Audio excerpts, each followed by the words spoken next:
Masu kallon mu barkanmu da wannan lokaci, barkanmu da sake haɗuwa a wannan shiri namu na Muktar Matasa, inda muke tattaunawa da masana daban-daban da suka shafi ɓangaren kimiyya, fasaha da sauransu.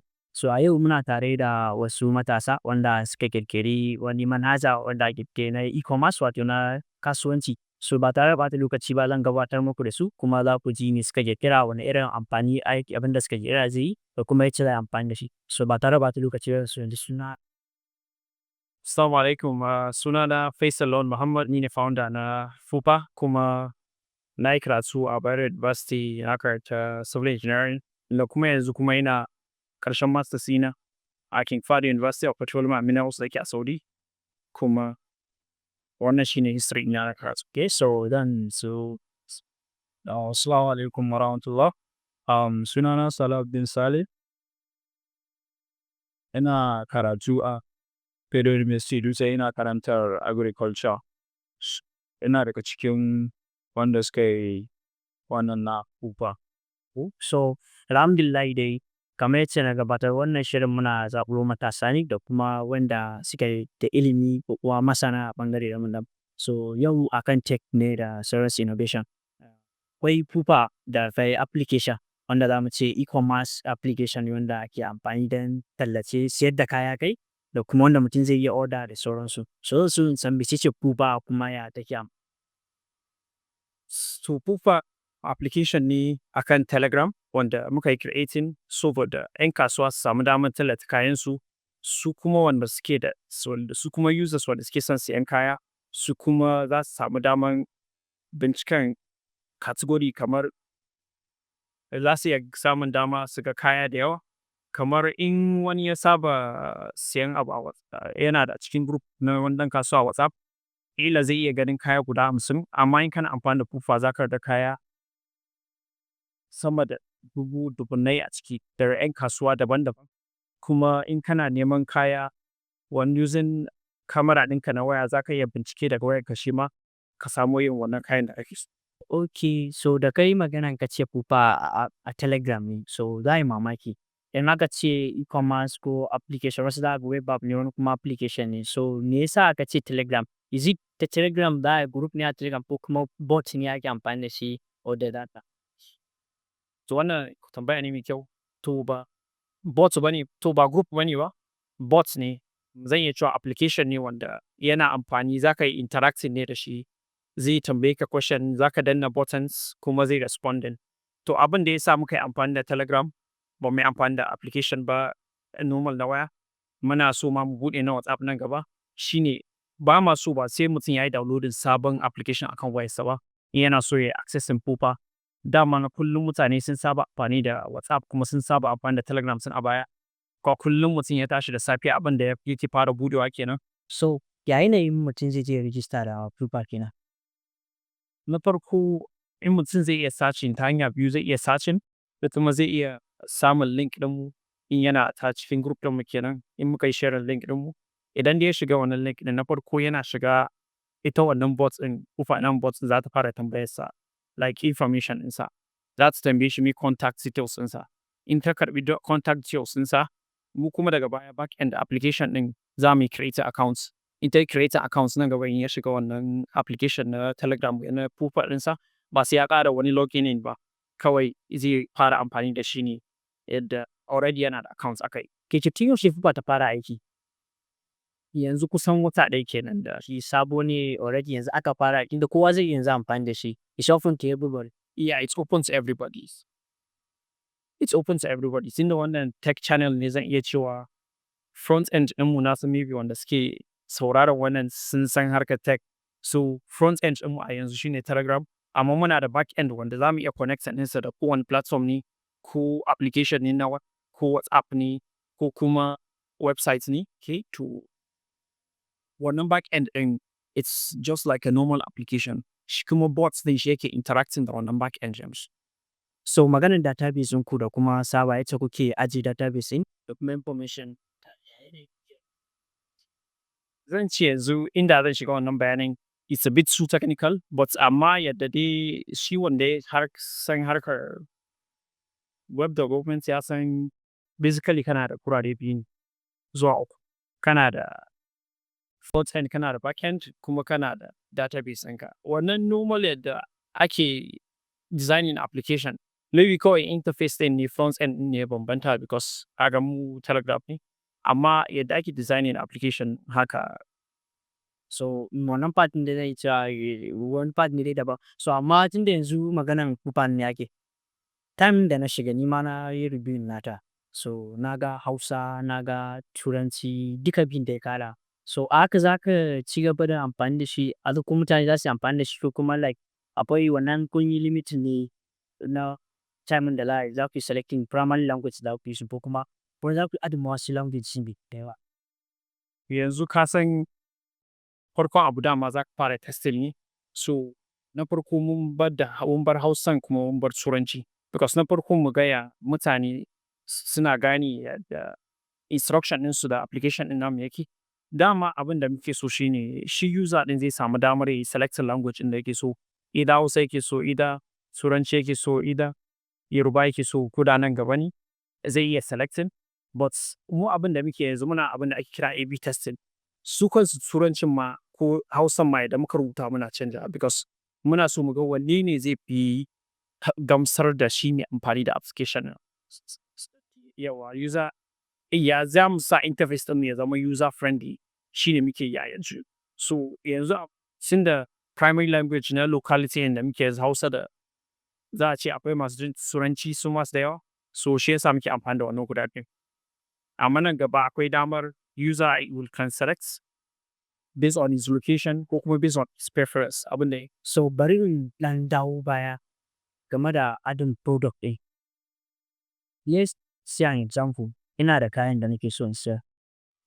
Ko physical product, yawwa. So physical product shine irin kayan da mutane za su je su gani. Like irin misali soft products suke saka ko waye, irin wanda doesn't mean sai mutum ya zo ya ga abin na yi, kamar misali irin tutoring da sauransu. Akwai irin wannan fatin da zafi. Na yi understanding. Yanzu gaskiya physical products sun fi yawa. Initially that was our aim. Amma kuma wannan baya nufin cewa in mun ga cewa masu amfani da application ɗin su ma suna son soft products, su ma za mu yi adding ɗinsu. Kuma already yanzu iya cewa akwai category na soft product. Akwai wanda su data suke sayar. Su ba wai kaya suke ɗora ba. Za su sa poster ɗinsu na like subscription plan ɗinsu. Yeah, in kana son sayan data ga abin da za ka yi, za ka kira ne ko za ka danna wannan code ɗin. So akwai su, kaga wannan za a ce masa soft products. So it depends on the users ɗin. Mu ba so mu zama mu ce mu ga abin da muke so. So muke mutane su nuna mana abin da muke so. Ka gane? In ma muna da abin da muke, ba za mu yi forcing ɗinsa ba, za mu zama flexible. So a takaice dai Kufa kamar e-commerce site ne wanda da Telegram za ka yi amfani. Ya ka je ka register, zai amfani da information naka, za ka ɗora product ɗinka. So na yi amfani da Kufa ɗin.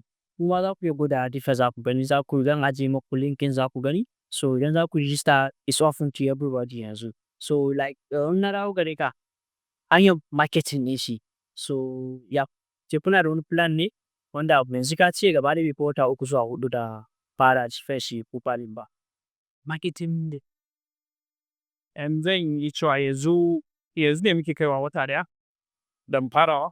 So abin da muke shi ne, when it comes to marketing, abin da ya danganci kasuwanci da tallata, akwai channels da yawa.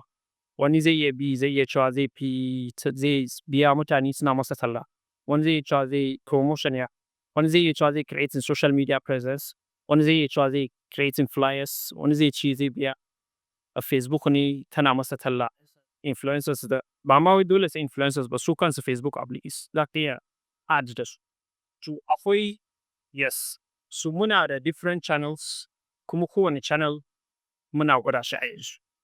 Ka san dama an ce akwai channel ɗin da in ya zo abin da ya danganci kasuwanci, akwai wanda za ka ga cikin 2 zuwa 3 a cikin guda 10 nan sun fi karɓuwa. To wannan muke so mu tabbatar wanne ne suka fi karɓuwa a cikin mutane, wanne ne ya fi sending message ɗin Kufa wurin mutane kuma suke joining Kufa. To in muka gano wannan, to kila nan da wasu watanni su za mu tsaya mu yi sticking a kai. Amma har yanzu ba mu da wani, yanzu muna testing, muna da influencers, muna da social media presence. So Salahu, zan iya cewa kana part of team na Kufa da aka yi creating. Kuma kai kana dealing da ɓangaren abin da ya shafi kamar marketing ɗinta da kuma operation na Pupa ɗin. So ka yi amfani da ita wajen testing wa students da ke a makaranta. So biyu ne aka ce me suna da testing ita kanta. Da farko dai ita Pupa ɗin nan kamar zan iya ce ma ina managing abubuwa da yawa a ciki ba ma iya marketing ɗin ba ne. Idan aka ce managing dai abubuwa ne da suka ƙunsha segment ko categories da yawa. Duba da za ka ga shi application ɗin ya ƙunshi categories ne wajen explore ɗin nan akwai categories daban-daban. So tun daga sanda muka fara Pupa ɗin nan, so I'm the one irin zan ce muna research dai da waye da ni da Faisal. Haka muna research akan wane categories ya kamata a ce an ƙara. Kuma za ka ga wasu bayan mun yi introducing nasu ga mutane, ya ka ga wani ya ce shi ma yana siyar da kaza so amma babu categories nashi a ciki ya dudduba. Amma su ma nan inda muka zo Yusuf Robots, to akwai categories nasu. Za mu iya sa shi a cikin restaurant. Google Drinks dai da sauranwa. Za ka ga akwai categories na mobile data, akwai na scholarship, akwai na let's share da waye dai ka. Ije wasu dai abu dai da ya kamata na siyowa product da sauransu. Pupa duk Telegram. Yau ni ka tafi browser ka da waye kawai with Telegram you can use da ka Pupa da waye abu. So sorry ba katse ka ne ba. Faisal in na ƙara dawa gare ka. Is Pupa free? Pupa is free to the users wanda suke amfani da application ɗin. Su kuma merchants ɗin su ma basic functionalities na application ɗin kamar kai uploading products ɗinka completely it is free. Amma shi ma ɗin akwai features ɗin wanda da a page. Yes. Kamar ɗaya daga cikin features ɗin idan kana buƙatar logistics support shine in the form of kayanka wani ya siya kana so a kai masa. So mu muna da namu logistic. Like maganan payment da between user and merchant akwai wani third party da yake a in wanda ne zama akwai encryption nesa akwai security ne payment merchant da so so yeah. So dama shi payments yana cikin premium features mu kuma payments gateways mu mun tabbatar da cewa all of them are encrypted. Bayan akwai da encrypted against irin kamar from hackers haka duk wanda zai karya gaming system ɗin. So bayan wannan kuma shi kansa yanzu kamar yadda ka bada shawara because a da transaction system no wanda muke da shi a pipeline wanda muke ƙoƙari so mu yi releasing kwanan nan zai zama direct ne tsakanin merchants da kuma nisiya. Amma when you talked about third party yanzu ina tunanin za mu je mu yi integrating third party ɗin kuma ya kasance in mutum ya sai kaya ko da ya yi niyyar ya biya direct mu za mu riƙe kayan sai ya tabbatar da cewa shi mai sayan kayan ya samu kayan kuma ya gamsu da quality na kayan. Ya gamsu da quality ɗinsu sai mu yi forwarding kuɗin shi kansa mai sayan sai mu bashi. So fadin shi Pupa tunda na ga shi misali aikin service ɗin kawai order ne a ciki ko kuma ga kayan. So for instance misali a ce an samu wani error ko kuma mutum yana so ya samu customer care da waye. Ya za a yi finding customer care? Tunda da na duba Pupa ni na ga kamar babu kamar wani section da misali akwai customer care da kuma wani inquiry da sauransu.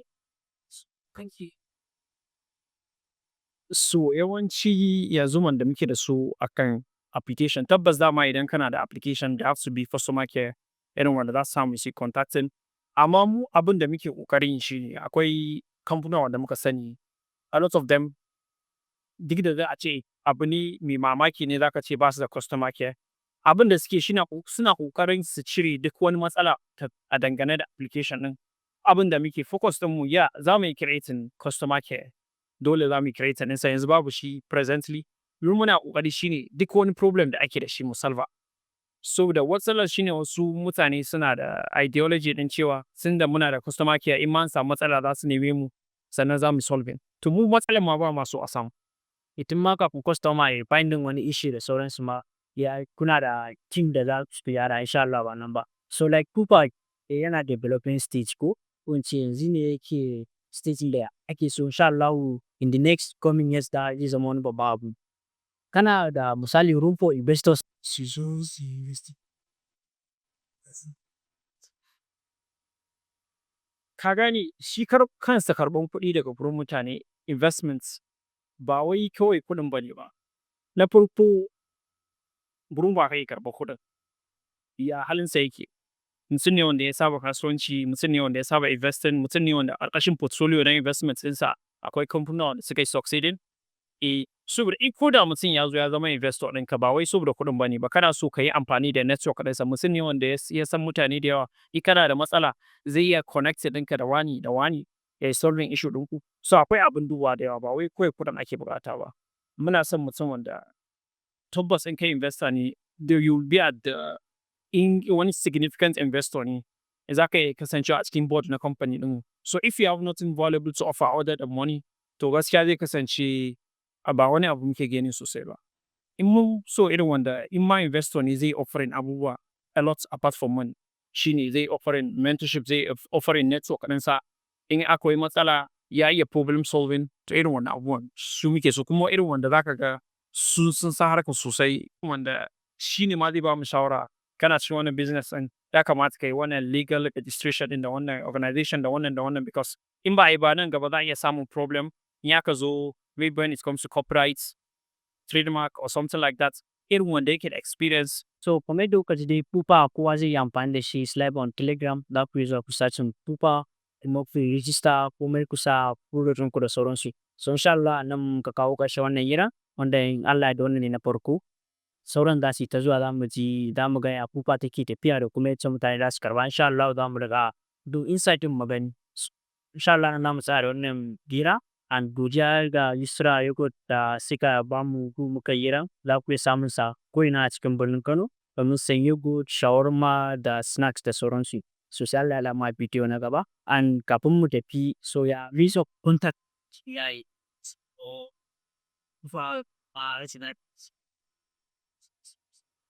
Wa yanzu idan kana so ka yi amfani da Pupa ko kuma kana so ka yi contacting ɗina, akwai phone number ɗina 07039071981.